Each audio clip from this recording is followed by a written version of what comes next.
acondicionamento e aproveitamento energético de resíduos sólidos urbanos, com base em Barros 2012 e todos os direitos reservados. Programa de pós-graduação em Engenharia de Energia.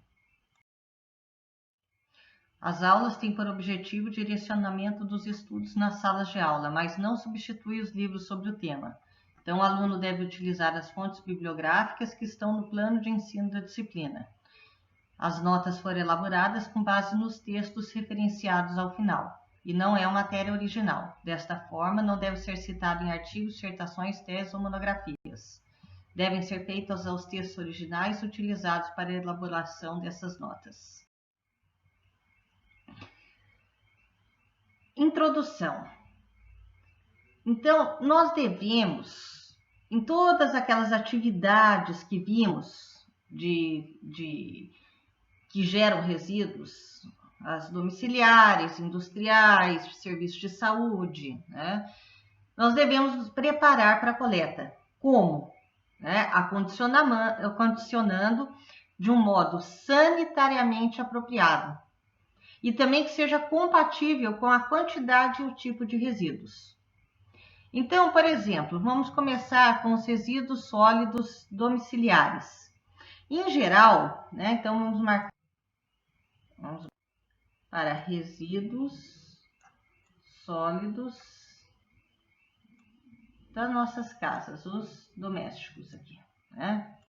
Então, geralmente são feitas em sacos plásticos, né? E tem norma da Associação Brasileira de Normas Técnicas para tal, que devem proporcionar estanqueidade, ou seja, tem que ser estanque, não pode ficar vazando o interior, né, do que aquele saco plástico está encerrando de resíduo, que na verdade a gente já deve pensar só em rejeito, não mais só o resíduo, porque com a responsabilidade compartilhada, nós temos a nossa responsabilidade para preparar aqueles resíduos que sejam passíveis de reciclagem, reaproveitamento, para que eles possam ser inseridos novamente aí no ciclo produtivo. Então, aí a gente deve fazer uso da coleta seletiva.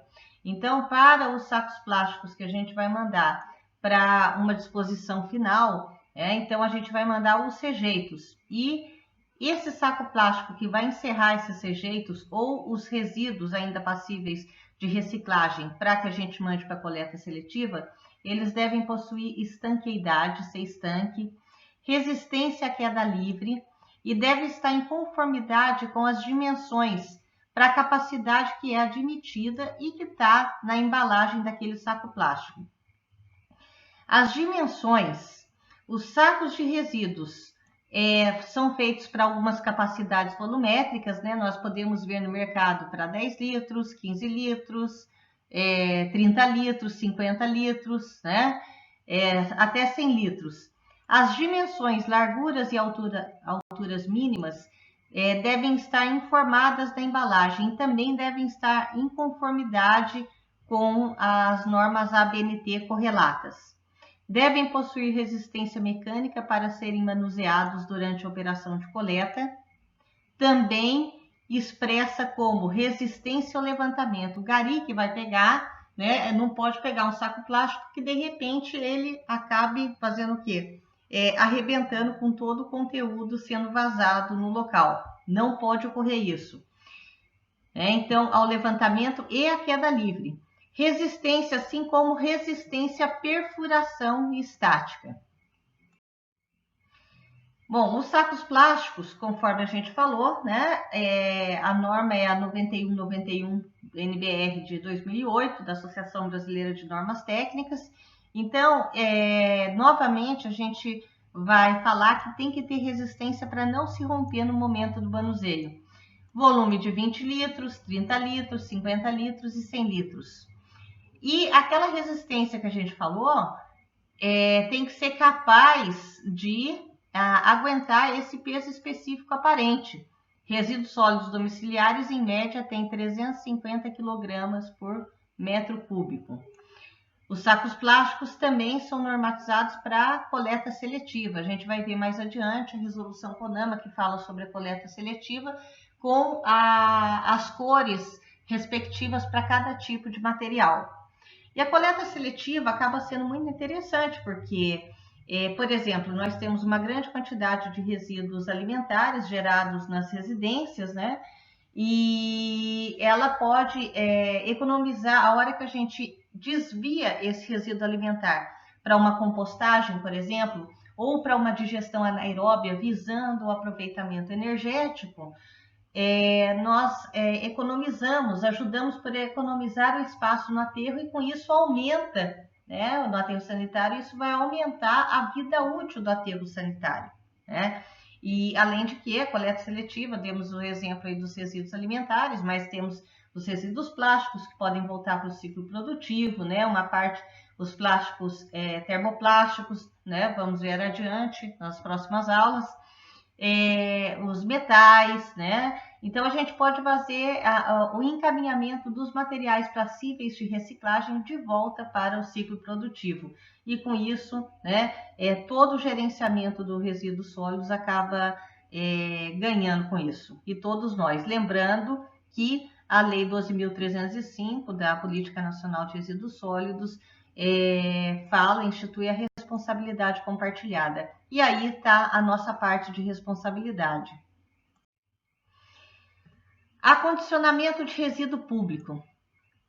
Bom, o resíduo público, aqui a gente tem uma imagem, né, do livro do Zimmerbill, mostrando alguns contêineres de plástico. Como o resíduo público, muitas vezes eles ficam aos efeitos dos raios ultravioleta, esses polietilenos de alta densidade, dos quais podem ser feitos esses materiais, né, que vão fazer o container, né, de plástico, eles devem possuir resistência aos efeitos do raio UV, né? Também tem que ter capacidade volumétrica, resistência mecânica e compatibilidade química com o material que vai lá dentro. Podem ser fabricados, conforme a gente falou, em polietileno de alta densidade, PEAD, com volume de 120, 240 e 360 litros, quando possuem 2 rodas. Quando eles possuem 4 rodas, 760 e 1.100 litros. Lembrando que os grandes geradores, eles são responsáveis pelo gerenciamento dos resíduos. Eles vão fazer a coleta e o transporte, né? Eles podem contratar empresas particulares, mas desde que sejam credenciadas pela prefeitura e tenham capacidade operacional, capacidade de seus equipamentos, maquinários, reconhecido para tratar com esses tipos de resíduo e esse tipo de operação, né? Então ele pode contratar uma empresa particular para tal, desde que essas condições sejam satisfeitas. Acondicionamento de resíduo público. Então, nós temos aqui um container metálico de 4 rodas, né? 4, quando tem rodízio. E o container, ele tem que ser já pensado, né? E posicionado nas vias públicas, de modo que o basculamento do container seja feito de maneira adequada pelo caminhão de coleta. Então, tem que pensar a coleta, todas as etapas do gerenciamento tem que pensar uma pensando na outra, porque senão atrasa a coleta, atrasando a coleta, há mais gastos com a coleta, né? Então, a gente tem alguns indicadores que podem ser encontrados no livro, né? Alguns exemplos de indicadores que vão mostrar o rendimento dessa coleta, né? Então, tem que ter um posicionamento, não pode ter sobreposição de rotas. E aí, o que é interessante para o resíduo público? É que tenhamos um sistema de informações geográficas, né? É o auxílio de um sistema de informações geográficas com todas as rotas, né? De modo a tentar estabelecer rotinas de otimização para que possamos, no menor tempo possível, com o menor consumo de combustível, né? Otimizando as rotas, não sobrepondo as rotas, né? Tentar subir com o caminhão mais vazio e descer com ele mais cheio, né? Tentar economizar a vida útil dos pneus, tentar economizar no combustível, e a gente pode fazer a otimização de acordo com essas diversas variáveis, né? Tentando otimizar a nossa coleta, né? Então, os contetores metálicos podem ser de 0,80 metro cúbico, 1,2 e 1,6 metros cúbicos. Carregamento traseiro, né? A gente viu que o basculamento de acordo com o Zigbee e outros, 2001. Os coletores podem ser compactadores, né? Então, tem a compactação do resíduo já aqui dentro, né? Pode ser carregamento lateral ou carregamento traseiro, como é o caso da foto aqui, né? De qualquer forma, o modelo, o container tem que ser acoplado, né? Então, tem que ter um planejamento conjunto. Os caminhões de coleta ainda pode ser do tipo baú. Aí não há um rendimento tão grande da coleta. Por quê? Porque não há a compactação, vai ser mais dependente do serviço da equipe, né? Para levantar alguns containers, já não pode ser tão grandes os containers, né? Porque eles que vão levantar uma altura lá do caminhão baú, né? Então, temos que pensar em todas essas condicionantes para acondicionamento e coleta de resíduo público. Os containers metálicos, temos containers metálicos, esses daqui sem rodízios. Inclusive, esses daqui podem ser usados para resíduos industriais, né? Aí vamos colocar telona em cima, né, para evitar a poluição por certos particulados. Os containers metálicos, eles vão ser coletados por aqueles veículos intercambiáveis, polinguindaste simples, como dessa figura, a figura 6, né? Ou os polinguindastes duplo. A gente pode verificar nas cidades quando há a coleta de resíduos de construção civil. É muito verificado nesses locais. Bom, conforme foi falado anteriormente, iríamos falar sobre a resolução CONAMA 275 de 2001, que nos vai dizer qual é o código de cores para os diversos tipos de resíduos, pensando na coleta seletiva. Azul, para papel, papelão. Vermelho, para plástico. Verde, para vidro. Amarelo, para metal. Preto, para madeira. Laranja, para resíduos perigosos. Branco, resíduos ambulatoriais e de serviços de saúde. Roxo, resíduos radioativos.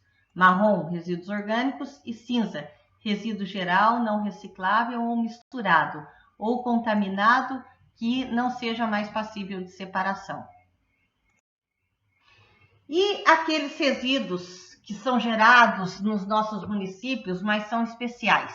Por exemplo, os resíduos da construção civil, que a gente falou agora há pouco. O entulho de obras, eles têm um peso específico aparente muito grande, né? Maior do que o resíduo sólido urbano, né?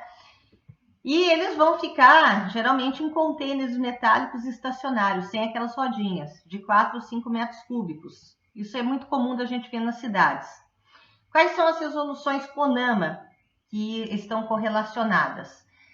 A 307 de 2002. Então, ela fala que no artigo 3º, que o acondicionamento, o gerador, deve garantir o confinamento dos resíduos após a geração até a etapa de transporte, assegurando em todos os casos em que seja possível as condições de reutilização e de reciclagem. Essa resolução CONAMA ela foi alterada pelas resoluções CONAMA número 348 de 2004. Essa uma incluiu o amianto na classe de resíduos perigosos. Como falamos nas aulas passadas, temos 4 classes, A, B, C e D, né? Então, havia a classe de resíduos perigosos, até então não havia o amianto. A partir da 348, o amianto foi incluído aí nessa classe dos resíduos perigosos. A 431 de 2011, ela vai alterar o artigo 3º da resolução 307 e vai dar nova classificação, estabelecer nova classificação para o gesso. A 448 de 2012 alterou os artigos 2º, 4º, 5º, 6º, 8º, 9º, 10 e 11 da resolução 307. E a 469 de 2015 alterou a resolução CONAMA número 307, de 2002, que estabeleceu diretrizes, critérios e procedimentos para a gestão de resíduos da construção civil. De qualquer maneira, existem pesquisas, né, e existe norma BNT já para a reciclagem de resíduos da construção civil, né? E isso deve ser muito fomentado, porque os resíduos de construção civil, existem os aterros para resíduos de construção civil, mas vai consumir muito espaço nos aterros. Então, é preferível, deve haver a reciclagem desses tipos de resíduos, né? Então, por exemplo, algumas pesquisas de resíduos da construção civil. Temos aqui a de Ângulo 2005, que fez a caracterização de agregados de resíduos de construção e demolição reciclados e a influência de suas características no comportamento do concreto.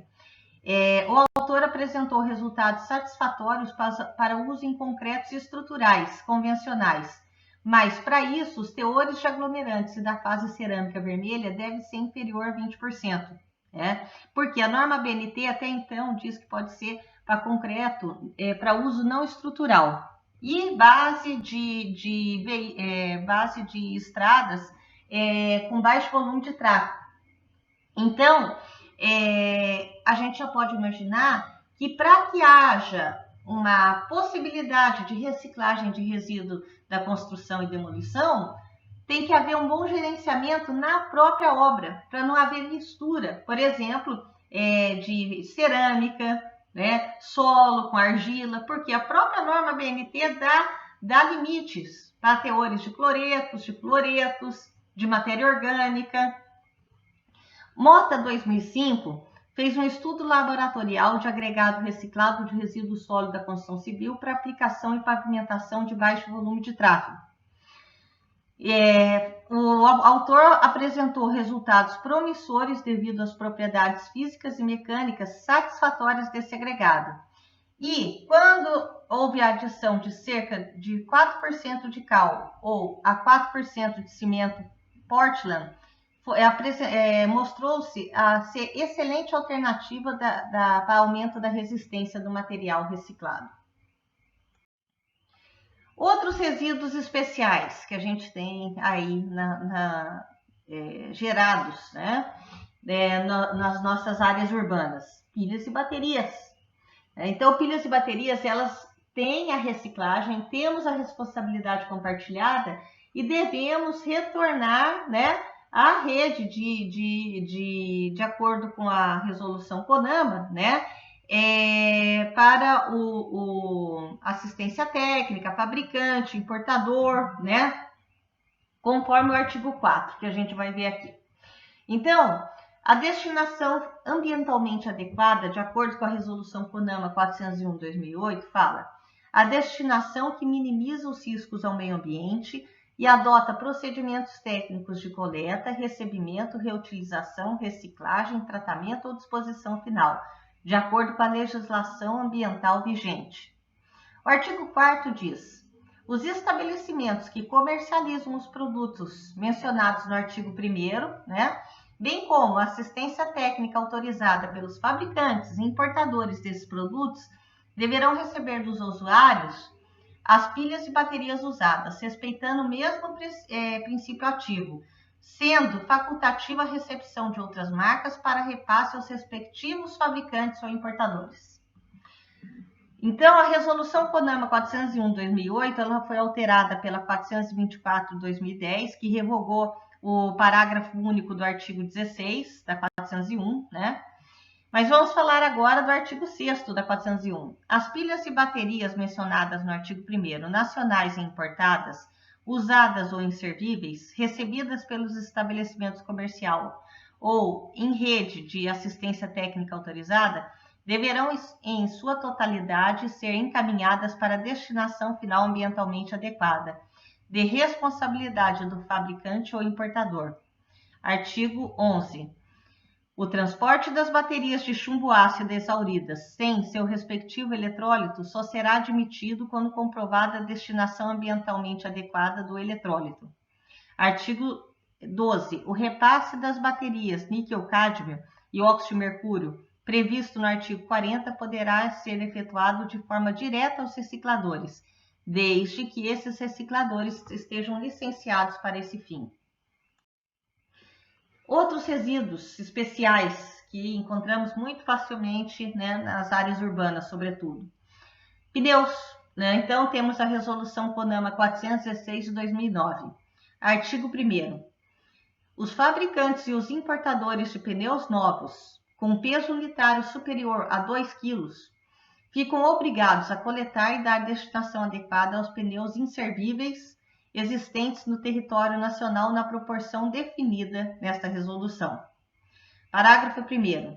Os distribuidores, revendedores, os destinadores, os consumidores finais de pneu e o poder público deverão, em articulação com os fabricantes e importadores, implementar os procedimentos para a coleta dos pneus inservíveis existentes no país, previstos nessa resolução.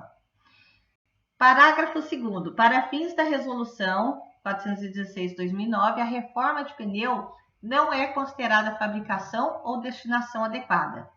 Parágrafo 3º. A contratação de empresa para coleta de pneu pelo fabricante ou importador não os eximirá da responsabilidade pelo cumprimento das obrigações previstas no caput deste artigo. Artigo 3º. A partir da entrada em vigor desta resolução, para cada pneu novo comercializado para o mercado de reposição, as empresas fabricantes ou importadoras deverão dar destinação adequada a um pneu inservível. O mercado de reposição de pneus ele é resultante da fórmula a seguir. MR é mercado de reposição de pneus. Vai ser o somatório total de pneus produzidos mais total de pneus importados, menos um somatório de total de pneus exportados, mais total de pneus que equipam veículos novos. Então, esse mercado de reposição, que é dito no artigo 3º, está aqui explicado, né? A formulinha. Ainda sobre os pneus e a resolução CONAMA 416/2009, artigo 8º. Os fabricantes e importadores de pneus novos, de forma compartilhada ou isoladamente, deverão implementar pontos de coleta de pneus usados, podendo envolver os pontos de comercialização de pneus, os municípios, borracheiros e outros. Parágrafo 1º. Os fabricantes e os importadores de pneus novos deverão implantar nos municípios acima de 100 mil habitantes pelo menos um ponto de coleta no prazo de máximo de até 1 ano a partir da publicação da resolução. Os municípios, parágrafo 2º, os municípios onde não houver ponto de coleta serão atendidos pelos fabricantes e importadores através de sistemas locais e regionais apresentados no PGP, Plano de Gerenciamento de Pneus. Artigo 9º. Plano de Gerenciamento de Coleta, Armazenamento e Destinação de Pneus Inservíveis, esse PGP. Artigo 9º. Os estabelecimentos de comercialização de pneus são obrigados, no ato da troca de um pneu usado por um pneu novo ou reformado, a receber e armazenar temporariamente os pneus usados entregues pelo consumidor, sem qualquer tipo de ônus para o consumidor, adotando procedimentos de controle que identifiquem a sua origem e destino. Coleta dos resíduos sólidos. Recolher os resíduos sólidos acondicionados por quem quer que seja que produz, né? É a etapa que vai encaminhar, mediante um transporte adequado, a uma possível estação de transferência, a um eventual tratamento e a disposição final, né? Então, tudo isso aí vai constituir a coleta. Bom, a estação de transferência, a gente, conforme falamos em algumas aulas passadas, a estação de transferência, a gente opta pela construção de uma estação de transferência quando o local de tratamento ou tratamento e disposição final, como é o caso de um aterro sanitário, for muito longe, de modo que já não compense mais e toda a equipe de coleta, né, todos os funcionários da coleta, irem junto, por exemplo, 20, 30 quilômetros para levar para um aterro sanitário aquela carga que ele coletou. Então, manda-se para uma estação de transferência, onde são recolhidos mais resíduos, uma maior quantidade de resíduos, né? Por exemplo, 23 toneladas, E esse caminhão, essa carreta com uma maior quantidade de resíduos e uma menor quantidade de funcionários, vai levar para um aterro sanitário para assim descarregar. E libera o caminhão de coleta para voltar para a cidade e voltar para aqueles roteiros de coleta que foram otimizados, né? Então, a coleta e o transporte dos resíduos sólidos domiciliares de imóveis residenciais, estabelecimentos públicos e no pequeno comércio, então, vamos lembrar, os grandes geradores são eles que são responsáveis pelo gerenciamento dos resíduos gerados lá. Então, esse de pequeno comércio, residencial, estabelecimento público, efetuado pelo órgão municipal encarregado da limpeza urbana, com recursos próprios da prefeitura, ou ainda aquelas empresas nos regimes que a gente viu, de concessão, terceirização, né? Ou sistema misto, né? Aluguel de algumas viaturas, utilização de mão de obra da prefeitura, né? Então pode haver algum tipo de sistema vigente como esse que nós falamos agora. Os grandes geradores, hotéis, quiosques, restaurantes em cidade turística, supermercados, né? Entre outros, devem ser coletados por empresas particulares, com, né, a responsabilidade do grande gerador. E lembrando que essas empresas particulares têm que cumprir os requisitos, né, que vão ser para que possa oferecer esse serviço de coleta, né, e o transporte do resíduo, então tem que ser cadastrada e autorizada pela prefeitura. Vamos verificar nesse slide aqui, que temos um microtrator para áreas de difícil acesso, uma carreta vasculável para coleta de lixo, né?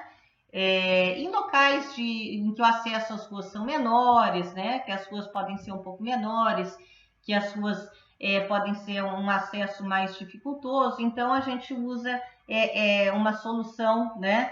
Em que a gente possa entrar com viaturas menores do que, por exemplo, um coletor compactador. E aqui temos um caminhão baú.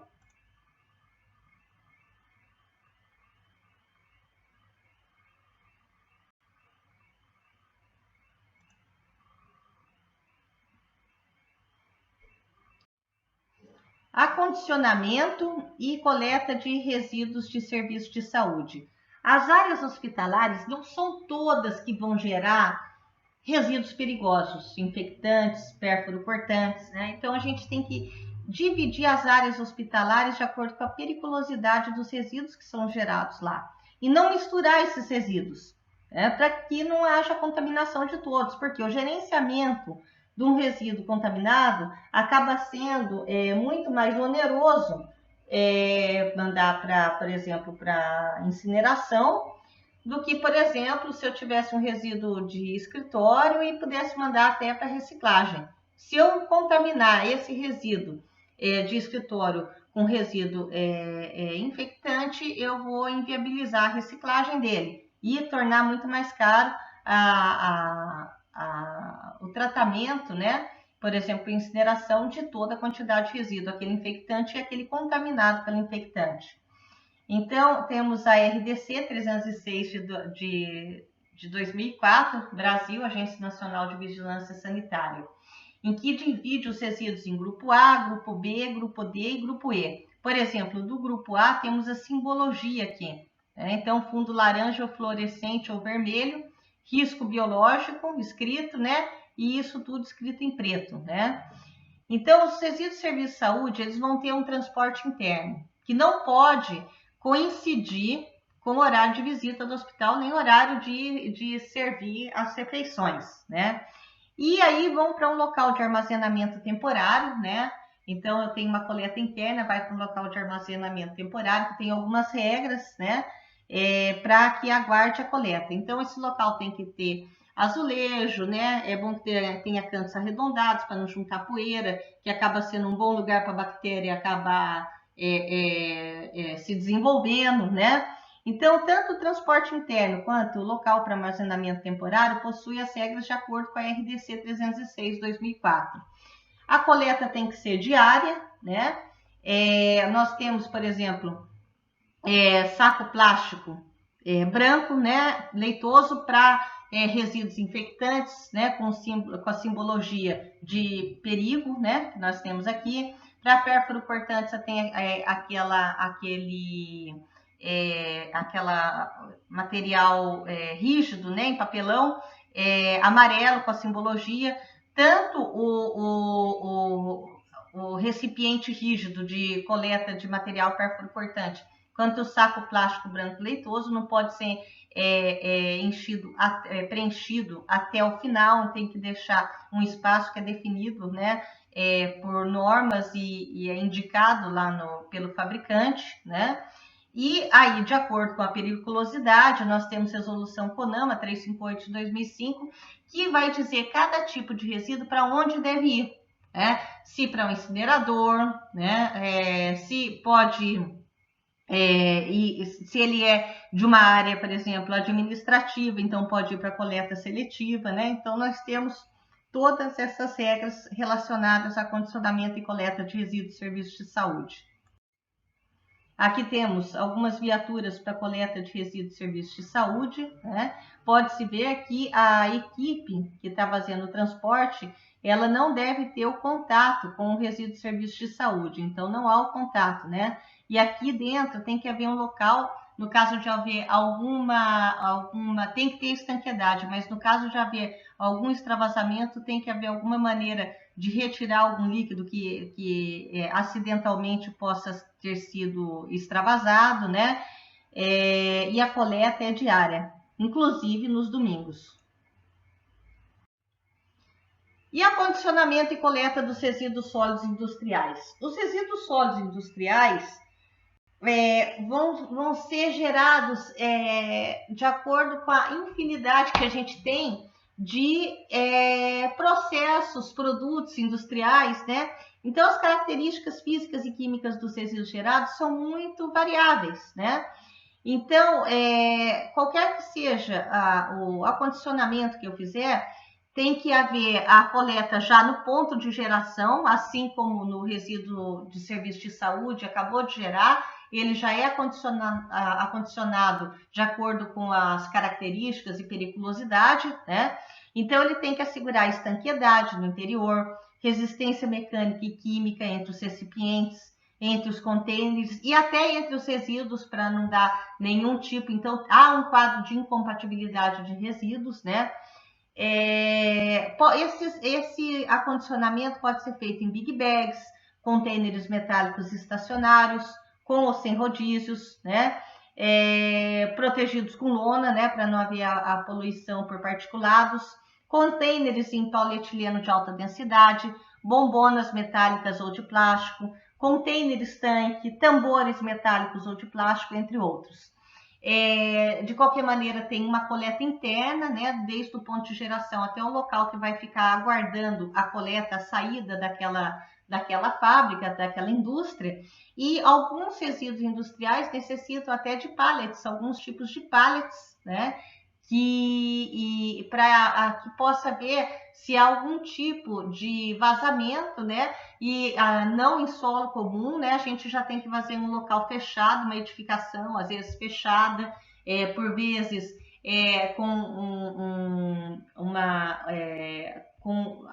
uma impermeabilização embaixo, né? Um concreto ali embaixo, né? Então, dependendo do tipo de resíduo e dos riscos ao meio ambiente e à saúde humana. Não se pode sair com o resíduo simplesmente da indústria. Tem que haver a autorização por parte dos órgãos de controle ambiental, né? Então, temos manifestos de transporte de resíduos sólidos industriais. Tem que ser feito tem que haver a autorização do órgão de controle ambiental, tem que haver a anuência do local que vai receber, né? A autorização das rotas que, por exemplo, um caminhão vai pegar. Esse caminhão, essa empresa que é contratada para fazer o transporte desse resíduo, né, perigoso, né? Geralmente elas trabalham com produtos perigosos, né? Ela tem que ser credenciada, licenciada para tal, né?